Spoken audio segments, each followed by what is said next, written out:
संभाजीराजे छत्रपती यांच्या विशाळगड अतिक्रमण मुक्त मोहिमेला रविवारी हिंसक वळण लागलं। यावेळी आंदोलकांनी विशाळगड आणि गजापूरमधील मुस्लिम समाजाची घरं लक्ष्य करत तोडफोड केली।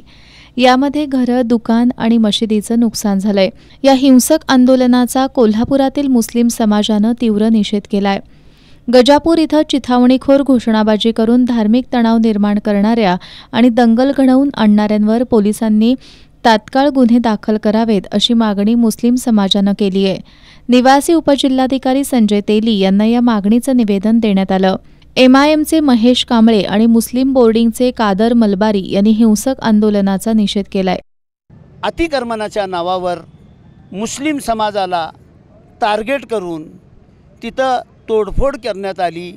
मशिदीवर, दर्ग्यावर दगड मारण्यात आलं आणि गजापूरमध्ये अतोनाक गोरगरिबांच्या घराची नुकसान केली, मशिदीची नुकसान केली, कुराण आणून रस्त्यावर जाळलं गेलं। ह्या सगळ्या घटना झाल्या। तर ह्या प्रशासनानं जशी त्याची काळजी घ्यायला पाहिजे होती ती काळजी घेतली नाही। तरच प्रशासनाला आम्ही एक आव्हान करू इच्छितो, ह्याच्यामध्ये कुणाचीही न गई करता त्याच्यावर कडक कारवाई झाली पाहिजे।